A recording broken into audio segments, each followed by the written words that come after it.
Hey my loves, welcome back to my channel. If this is the first video you're ever watching from Alisebh Scott Entertainment, I want to say thank you so much, and I hope that my smile and my energy keeps you till the end. So this video, I'm going to put you through, I'm going to give you the roadmap to studying and living in the UK. So let's go to it. Alright, so the first thing first, right, I will say to people, choose your university and the course you want to do here in the UK. So research. I would advise that you use the college website to research to make your inquiries. And while researching to make your inquiries, these are three things I need you to put into consideration. First thing first, the tuition fee, the school fees. Is it something that you can afford? Because you don't want to come here and you're literally just burnt out, you're working, schooling, like every penny goes to school. Like, you need to check the school fees. Pounds, convert it to your local currency. Is it something that if you break it down, you can afford it, right? It's kind of relative to affording things, but you need to know, is it something that is fair enough for you to afford? Then the second thing you need to check is the duration.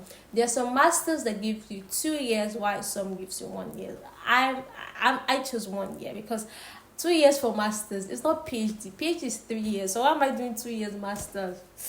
It's not like I like school, but not that long to be doing masters for 2 years. So check it. So people go for the 2 years because it gives them time to kind of understand the system, the UK life. Also give you work experience as well. So it all depends on you. Then lastly, I would say check the location.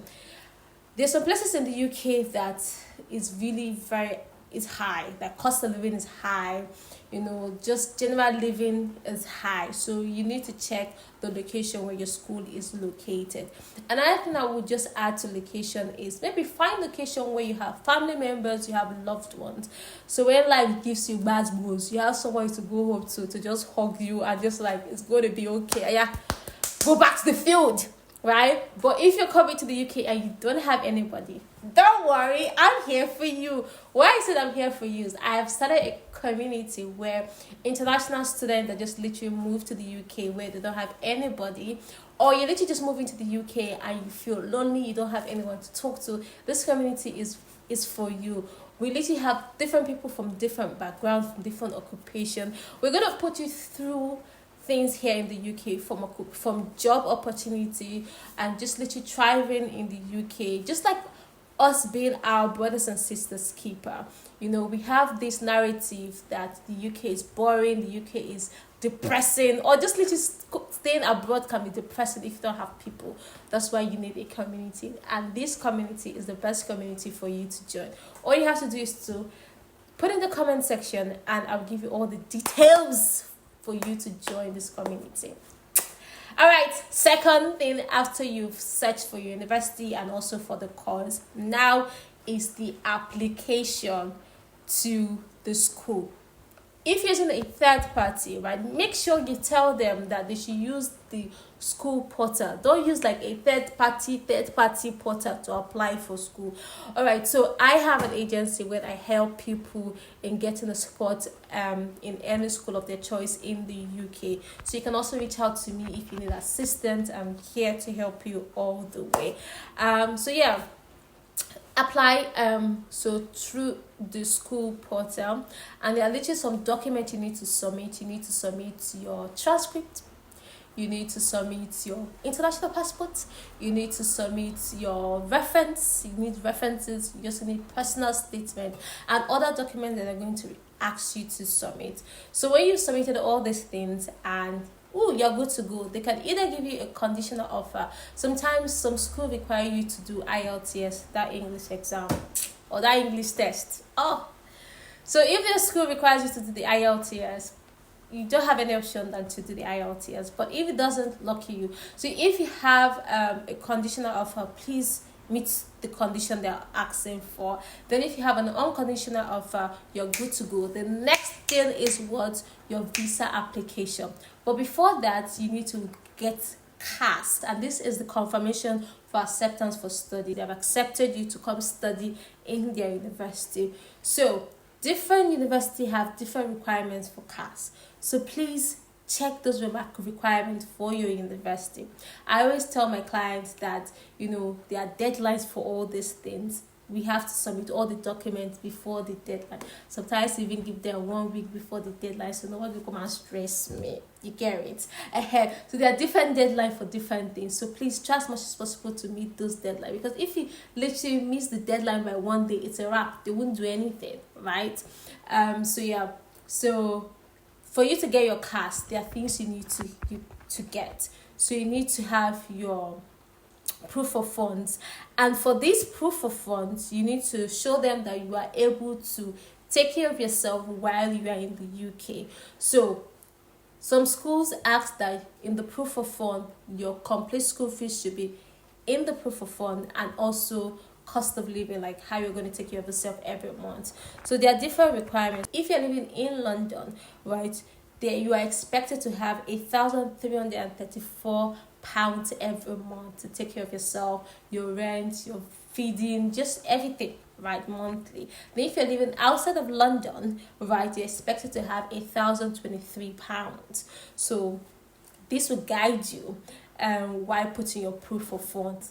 So this money needs to be in your account for at least 28 days, because you will need it in order to apply for your visa. When you've met all the requirements, then university gives you the CAS. The next thing you have to do now, you're moving, you're now going to apply for your visa. All right, so when applying for your visa, there are documents as well you need to submit, but you need to apply for your visa via the UK government website, not any other website. The UK government website, that's where you're going to apply for your visa. So you need to have your CAS uploaded. You have to have your international passport uploaded. You need to have your proof of funds, very important, uploaded. You also need to have your TB test, which is tuberculosis test. So there are different clinics that offer that, and the prices differ. I did mine in the clinic in VI, Lagos, Nigeria, and mine at the time was 90,000 naira. So different clinic have their different prices. So just check the one that is perfect for you and is closer to you. Then you get your TB test. And this TB test, it should be valid 6 months. So it's something you need to do on time so that it's valid. Then you've paid for your visa fee, right? This is where the shocker comes in. It shocked me too. I had no idea I was going to pay for any IHS. So IHS is Immigration Healthcare Subcharges. So it's just like an NHS, right? So if in case you're sick in the UK, your medication is kind of sorted. That will be a video for another day. So yeah, you have to pay that. And that was like, it was even more money than my visa application, but you have to pay it. So that cost me like £776. It was an amount that I didn't see coming, but you have to pay. So you get that sorted, you pay all of that. Then if you're now booking via the UK VI, you still have to pay to get a slot. So there are a lot of expenses that goes into getting your student visa, but you started the process, you started it, so you have to keep at it till the end, because I want to see you here in the UK. All right, so you get that sorted, you pay everything. So the next thing just for you to wait for your visa. Like I said, there are requirements, there are documentations. Please submit all those documentation. I also had to add extra document. I submitted my employer's employment letter. They needed to know why there was like a gap. I finished school 2016. So what I've been doing since 2016, we are called to back 2008. When was I called to back? 2018. We were called to back 2018. So 2018 to 2024, what I've been doing, I had to tell them that, hello, I've been working. So I had to submit my employer's employment letter. So if you have like a gap, right, you can literally also attach your employer's letter. Employment letter. Then I also went extra mile. I said, you people asking for employment letter, I'll give you reference letter. I also added reference letter to you, so they know that, okay, this girl, she's ready and I came ready. So I added all those documents. So on a norm, it would take you like 3 weeks to 1 month to get your visa. But for me, because I told them I was ready, they gave me 1 week. If I never gave me earlier on, I'm not like I'm literally praising myself for getting the visa that I paid for, but yeah, you can get it. And that's a good thing working with me, because I break all these things down for you. Even as your agent, I put you through every step. I give you information all the way. So yeah, you get your visa. The next thing you need to do is to book your flights. So try to book your flight as soon as possible, because you need to come to the UK before your school starts. You can't come into the UK when your school is already started in a section. It's not smart, right? For me, right, I got my visa and I literally had like 3 weeks to pack. Like, you can literally see this video. Like, I had like things I wouldn't say last minute, but I was juggling between work. I was still working full time and I was trying to relocate, like literally carry myself from Lagos, Nigeria to another country, and I had just 3 weeks. So there's a lot of things that I had to do last minute, but at the same time, I did it, right? So try to book your flight on time, and yeah, come to the UK on time, and just try as much as possible to settle in. At first, lots of things might look really strange, like getting accommodation sorted. It might look a little bit difficult. Landing can be shaky sometimes, but like I said, when you have a community, we're always here to help you, talk to you. That's what we're here for. And yeah, just get ready to explore the UK. And I look forward to you coming to the UK. I look forward to you saying, oh my God, Alisebh Scott, your video motivated me to come. Yeah, you get it? All right, my loves. So that's what I have for now. My next video, I will tell you how I was able to save up for my deposit and the extra things I had to do to get my deposit sorted out. All right, my loves, this is all I have for you now. If you have any question, please leave it in the comment section, and I am ready to answer all your questions. I'm ready to hold your hand through this process. At the same time, please, my loves, don't forget to like, don't forget to share, don't forget to comment.